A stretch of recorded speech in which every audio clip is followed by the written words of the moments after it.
किसी भी चीज को नापना कितना आसान और सीधा काम लगता है ना, एक स्केल उठाया और नाप लिया। लेकिन क्या हो अगर ये कहा जाए कि हर एक पैमाइश चाहे कितनी ही एहतियात से क्यों ना की जाए, थोड़ी सी गलत होती है। आइए इस बज़ाहिर सादा से काम की गहराई में छुपी दिलचस्प साइंस को समझते हैं। अच्छा, जरा स्क्रीन पर इस रॉड को देखें। अगर इसकी लंबाई नापनी हो तो क्या कहेंगे, 4.6 सेंटीमीटर या शायद 4.7? यहीं से सारा मामला दिलचस्प हो जाता है। और मज़े की बात यह है कि दोनों जवाब ठीक हो सकते हैं और एक तरह से दोनों ही गलत भी हैं। अजीब लगा ना? यही तो साइंस का कमाल है। इसकी वजह यह है कि साइंस की दुनिया में परफेक्ट यानी 100% दुरुस्त पैमाइश जैसी कोई चीज़ होती ही नहीं है। हर पैमाइश में थोड़ी बहुत गैर यकीनी यानी अनसर्टेनिटी ज़रूर होती है। चलें मिल के खोज लगाते हैं कि आखिर ऐसा क्यों है। इस सारी गैर यकीनी की जड़ हैं तजर्बाती गलतियां या एक्सपेरिमेंटल एरर्स। आएं उनसे आपकी मुलाकात करवाते हैं। सबसे पहले तो है ह्यूमन एरर्स यानी इंसानी गलतियां। और नहीं, इसका मतलब सिर्फ लापरवाही नहीं है, ये हमारी इंसानी हुदूद की वजह से हैं। जैसे किसी सुई को देखकर अंदाज़ा लगाना या स्टॉप वॉच रोकने में 1 सेकंड का 1000वां हिस्सा आगे पीछे हो जाना, ये फितरी है। फिर आती हैं सिस्टमैटिक एरर्स। यूं समझें कि ये एक ऐसी खराबी है जो हर बार एक ही तरह से आपकी रीडिंग को मुतासिर करती है। मिसाल के तौर पर आपका वजन करने वाला कांटा शुरू से ही 10 ग्राम ज्यादा दिखाता है, तो आप जितनी बार भी वजन करेंगे वो 10 ग्राम इजाफी ही आएगा। और आखिर में है रैंडम एरर्स। ये वो गैर मुतवक्के उतार चढ़ाव है जिसकी कोई वाज़ेह वजह नहीं होती। शायद हवा का दबाव बदल गया हो या हल्की सी वाइब्रेशन हो। ये एक किस्म का शोर है। इसको कम करने का तरीका ये है कि बहुत सारी रीडिंग्स लेकर उनका औसत निकाल लिया जाए। तो अगर गलतियां इतनी ही लाजमी हैं तो फिर साइंसदानों के नताइज पर भरोसा कैसे किया जाए? वो अपनी पैमाइश को ईमानदारी से कैसे बताते हैं? अच्छा, इसका एक बहुत ही शानदार हल है और वो है अहम हिंदसों यानी सिग्निफिकेंट फिगर्स की जुबान। ये वो खास जुबान है जो साइंसदान अपनी पैमाइश की सच्चाई बताने के लिए इस्तेमाल करते हैं।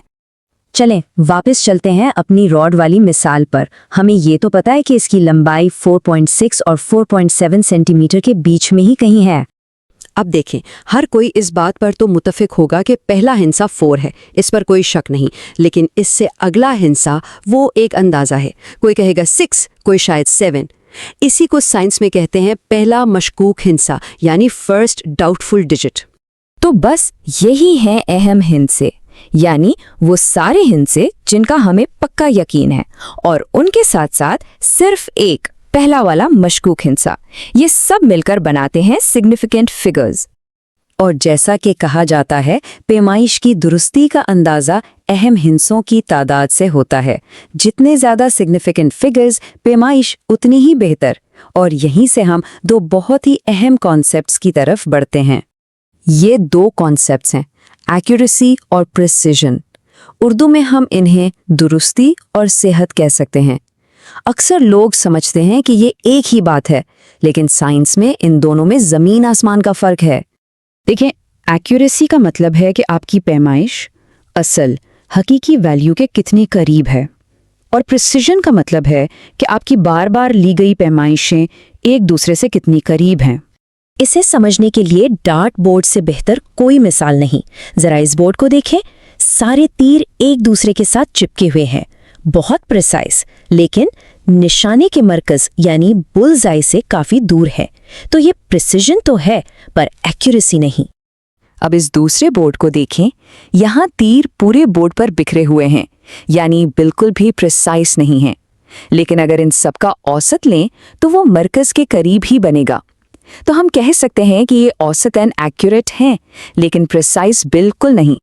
और आखिर में ये है वो मकसद जो हर साइंसदान हासिल करना चाहता है। सारे तीर एक दूसरे के साथ भी हैं और बिल्कुल निशाने के मरकज पर भी। ये है बेहतरीन मिसाल एक्यूरेसी और प्रिसिजन दोनों की। तो आखिर ये सब इतना अहम क्यों है? इसलिए कि ये हमें बताता है कि हम अपनी पैमाइशों पर कितना भरोसा कर सकते हैं, और ये कि हर काम के लिए सही टूल का इंतखाब करना कितना ज़रूरी है। مثال کے طور پر وقت کو ہی لے لیں.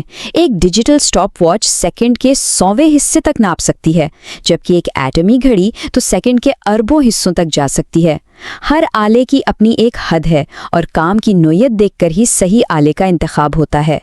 تو حاصل کلام یہ ہے کہ سائنس کا مطلب پرفیکشن حاصل کرنا نہیں ہے، بلکہ سائنس کی اصل طاقت اس بات میں ہے کہ وہ غیر یقینی کو، انسرٹنٹی کو تسلیم کرتی ہے اور پھر اسے قابو کرنے، اسے سمجھنے کے طریقے اپناتی ہے.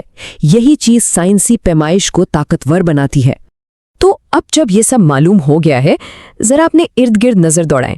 وہ کون سا ایسا پکا یا حتمی نمبر ہے جس پر اب دوبارہ سوچنے کی ضرورت محسوس ہو رہی ہے؟